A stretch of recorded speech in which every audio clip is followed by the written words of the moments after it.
right. Yeah, I'm just trying to calculate timing here. We're going to be a little bit late with Monica, but it's all good. All right. Let's get to Dr. Brian Hall. He is another market maker. Wrong one. Let's do this. Here we go. That's wrong too. 1, 2,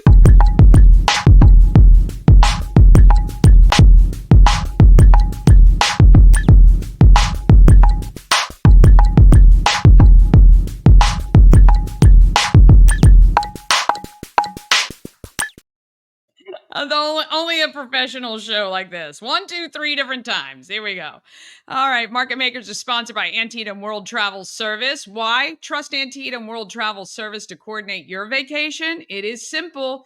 They are a full service travel agency. They save you countless hours of online research. They have relationships with the best suppliers that are going to give you the best value. And they monitor your bookings for unexpected changes. You cannot beat it. When you work with Antietam World Travel Service, you get experience, convenience, and connections. Go to AntietamTravel.com right now and get started on your dream vacation. All right. Does your dentist jam classic rock through the speakers? Or how about, does his office look like the Rock and Roll Hall of Fame? Well, Dr. Brian Halls does. Let me take you here because he is phenomenal. We're not the Rock and Roll Hall of Fame. We are at the offices of Dr. Brian Hall, Endodontist. That's me. That is you. Yes. I love this. I walked in here the first time and my jaw fell to the floor. You were jamming rock and roll. I think That's right. It was probably, classic rock? Or? I kind of stream classic vinyl through the office, which is not your typical dentist office music. No. Not decorated, not treated. Your front desk, amazing. I mean, I literally couldn't say anything, and they were laughing because I believe everybody walks in here like this. They do. It really just kind of flips their mindset when they walk into a dental office. Yes. Let alone their dentist tells them they need a root canal, and now they got to come here, and they're like, they're all glum. They walk through the door. And they open the door and they're immediately transported to another place. 100%. 100%. That was the immediate. I was like, you don't think about maybe why you're here. Right. And I love the ads that you do. You really are very confident that you can make root canals as fun as they could possibly be. I am, and I do. And it seems like to say that out loud. I know. Like, did he just say that out loud? Root canal's fun. But I actually have had patients say that. He goes, I can't believe I'm going to say this, but they're walking out and at their front desk, and they're like, this was actually a pretty good time. And I try even in this world. I mean, what I do clinically is not a painful experience, even though society paints it as a horrible thing. Yeah, who did that? I don't know. Well, dentistry comes from probably a legitimate source of kind of barbarism before anesthetics and stuff. I was just going to say medieval. It's right. So I don't know, but through making sure everybody's nice and comfortable, and when I walk them through the procedure, I explain the procedure, which I think is half of the problem. Again, it's a good portion of the problem where the lack of knowledge of what I actually do. So in explaining that to them and making sure they're comfortable, then what this atmosphere does is it flips their mindset into something different. So it's had a more of a positive effect than I thought it was going to. I was like, well, and I got the idea. I think I was sitting in Applebee's or something like that, and with all the stuff that's on the walls there, it brings back a memory or a story. And obviously, the Hard Rock Cafe speaks for itself, or the Hall of Fame speaks for itself. Right. So I kind of wanted to create, and music touches everybody in a different way. And most of it is positive, unless you got that sad song. But from there, I use that as kind of a vehicle to change the negative connotation of walking in here and flipping it to a positive connotation. Then I take it from there. My staff is awesome. We just try to talk to people and be friendly, so they realize that we're actually humans. People, and right? That to me, I think I don't think I've ever visited any dentist or somebody like you, actually even any doctor, who is just personable and nice and friendly and not afraid to wear your t-shirt or Chucks. Right. I love that because it does humanize you, which actually relieves some stress because you just think you're not there just to cause us chaos, Right. or havoc, right? And so I wish more medical practitioners did that. It's not that we don't trust you can't do your job because you're not Right. wearing the white coat. Like, I just want somebody who's cool I can talk to, and I love that. You know, and that's a comment that I get a lot Yeah. from patients that say, "Gosh, you explain things so well. I wish my other doctors would talk to me." And I was like, you know what? I wish that was the norm, Yes. but sadly it's not. What I personally do is that I try to just extend that time for the patient who walks in here, because they, I mean, in my opinion, they deserve that. So you're interesting because mostly you're just not getting people walking in off the streets. They're being referred to you, or they're being referred to an endodontist somewhere else, and people are choosing to come to you. They are. That's correct. So Yeah. usually they'll funnel in through their general dentist, and then the dentist will say, "Oop, you need a root canal. I don't do them, or I don't do, this one's difficult, or what have you, so I'm going to send you to Dr. Hall." So they write a referral and they come here. Others, they will, they'll have a different referral, and they'll talk to their friend, and they say, "Oh yeah, you got to go see Dr. Hall." Yes. Or they'll hear the ads on WFRE and FMD, Yes. and hear me, and I literally have a referral. It's like, "Well, I heard you on the radio, and I like that ad," and so it brings them in. So. Because that ad is totally you, and that's what I love. What you hear on the ad is totally how Dr. Hall is in person. How many root canals do you do? Do you know how many? I've set the day up for 5 time slots. Okay. So the maximum day is 5, and then Okay. sometimes you slip one in there as an emergency. I try to keep it, blocked out so the schedule is minimal, so that I can take that time that a tooth deserves in there, because some teeth can be very easy, some teeth can be very complex. Right. Some patients are very easy, some patients are very complex. So it all, again, just to be able to spend that time that I need to provide and that I care. think people feel that as well. It's not a rushed thing. You understand where people are coming from if they're not feeling so easy about coming in, and reassuring them of that. What is your number one recommendation to maybe avoid coming to see me? Though we love you, we're gonna just come in and sit and That's chat. right. But Anytime. what can people do to help better take care of that issue? Well, one is obviously routine visits to the dentist. I mean, that's the first and foremost. The one thing I saw with COVID, with the shutdown, is it was amazing. A general dentist office, a lot of them were shut down for 2 months. 2 months.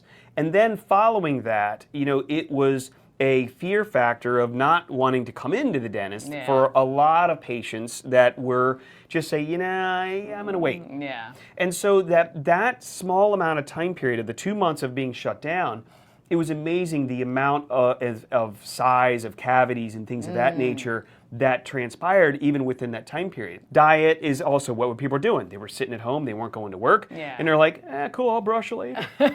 I don't need to see anybody today. Here's another bag of chips. And so from that, obviously, diet and health, maintenance, home care is always important. Yeah. Brush, floss. There are instruments out there that take the burden out of you and put it onto the brush. But whatever helps you to do better at home, that's what I recommend from that. Because if you can avoid me, perfect. Not that I'm not happy to see people and help people, but I know we don't want to work you out of a job. I don't think we ever I'm happy to send will. people, But away. But is it true that some people have soft teeth or things that are genetically attributed maybe to having more issues? Yes. Okay. Now, a soft, that term, as far as soft teeth, technically, all structure's hard structure. Right. However, that concept kind of leads into that there are teeth that are, I'm going to say, more porous than others. Gotcha. Okay. Again, think of a tooth structure as like a piece of coral. Yeah. So if you look at a piece of coral, there's a lot of teeny little holes in it. If you magnify a tooth structure, the enamel surface, or even under that of the dentin, that is very porous, looking like a piece of coral. Yeah. So with that, some people have more porosity to their teeth. They have a higher decay rate. They're more susceptible to the decay process. Yeah. Decay process is nothing more than a bacterial colony having a party, digesting a sugar, now not just a lollipop, but any kind of a sugar, and their byproduct is an acid. Gotcha. And the more porous the tooth, the more tendency that acid can etch that tooth, creating a cavity. And then that can lead to a problem. And then obviously a lot of people are more susceptible to the bacteria that's in the mouth that can cause gum disease and things of that nature. So there is a genetic predilection, and there are a lot of people that dealt a bad dental card sometimes. Right.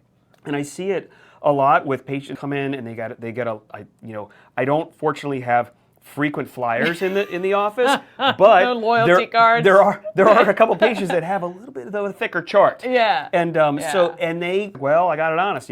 Both my parents were in dentures when they were in their 30s, and so it really is just kind of it can be attributable, but from there it's something that even if you have a higher susceptibility to that, if the plaque colony isn't getting together, making a party, then the process doesn't happen. Right. So if you have a porous tooth or a soft tooth or a hard as a rock tooth, if you brush, floss, they go, did regular visits, to see their general dentist, then they're going to prevent that from happening. Gotcha. Or at least see it early enough that maybe it can So be small reversed. filling doesn't turn into a big filling and then me. And is that what really happens? A root canal, is that literally like bacteria and stuff getting down into the root of the tooth and affecting it? In the middle of every tooth, there's a soft tissue. Right. Okay. That job of that tissue was to form the physical root of the tooth when the tooth was developing. Right. Once it's developed, there's a residual amount of that tissue that just sits in the center of the root. It doesn't serve a biological purpose of formation, other than the fact that it gives the tooth its feeling. Some people have some hypersensitivity. Oh, right. That they take a cold drink, they're like, oh, that hurts. Sensodyne. And then, anyway, not that I'm a sponsor, but that's all right. Looking at that, that decay or removal of the decay is a little mini trauma. Crowns, all these entities, cracks, physical trauma. All these can get into the tissue space and cause inflammation. Okay. Now, most of the time, you get a cavity, you're going to get a little inflammation. You get removal of the cavity in place of filling, you get a little inflammation, but nothing that reaches the limit of stress. Gotcha. Every tooth has a limit. Okay. The more done to a tooth over time, the more wear and tear, that over the years, the greater the potential that it can reach its limit of stress. Then inflammation becomes chronic. That lands people here. Gotcha. Chronic inflammation is the take a cold drink, get a toothache. It's takes a few minutes to go away. And that chronic inflammation will eventually lead to the nerve dying internally because it's swelling, but it can't expand. Gotcha. So it can eventually die out and create more of the true abscess state that we all hear about. They come in with swelling and things of that nature. Yeah. And that can get pretty serious in rare cases, but sometimes you don't want to fool around with it. Yeah. And so when it reaches that state of either chronic inflammation or it has died and gotten infected, that's when this procedure comes in, and it's nothing more than it's slightly deeper filling that basically, I always use this analogy because it drives it home, I'm taking the ice cream out of the sugar cone. Okay? The cone is the root, the ice cream is the nerve tissue. I'm removing that out of there, which removes the source of what's causing the pain or the infection, with the goal of not removing the tooth. Yeah. And then when we finish, we send them back to their general dentist for the final restorative work, because they have the materials and expertise to do all the stuff on the top. What's the dumbest thing we're doing to our teeth right now? We are a society that's addicted to sugar. And it's not just candy. No, because sugar is literally in everything. It's all of these things that you see that are low fat. I mean, we're all like about, I got to get low fat. Right. Well, why does it taste better? Yeah. Well, because they put sugar substitutes in there. Right. Which are still not very good for you. And so I think society we have such, and don't get me wrong, I like sugar too. Yeah. Right? Same. And it makes food taste good. Yeah. I've read a few books lately that shows that diet is really key. Yeah. And it's key to a lot of things in health. Right. And I think that and the gateway to the rest of us is through the mouth. Right, exactly. And when you look at things, I would say that again, we are such a fast-driven society with fast food, fast cars, and I'll leave that one out. Sorry. I know where you're going though. But and so from that, everything we're all in a hurry, so we don't even think about what we're eating. We just go. We're like, I don't have time, but I'm starving. Yes. Let me go grab a meal there at the fast food place. Yeah. And we're not getting kind of the nutrients that we want, and that has an impact on teeth. Yeah. Again, absolutely. vitamin D. Yeah. Good old sunshine. Exactly. And and things of that nature, and so that can be helpful too. All right. If people want to find you, where can they do that? If you're having a toothache issue, usually we say, go, talk to your dentist, Yeah. Initially. Some people call here directly, especially if they've been here before. Can you just see me straight? I'm just going to come straight in. You can call the office. My number is 301-696-2000. The website where you can find the information is briandhall.com. Make sure you get the D in there. That should get you. We hope you don't need it. But when you do, or if you do, he's here. It's a fun time, literally. He makes root canals fun. I love it. I love saying that. Yeah, I know. You are the king of that. I try. So anyway. Awesome. We thank you guys for watching. All right.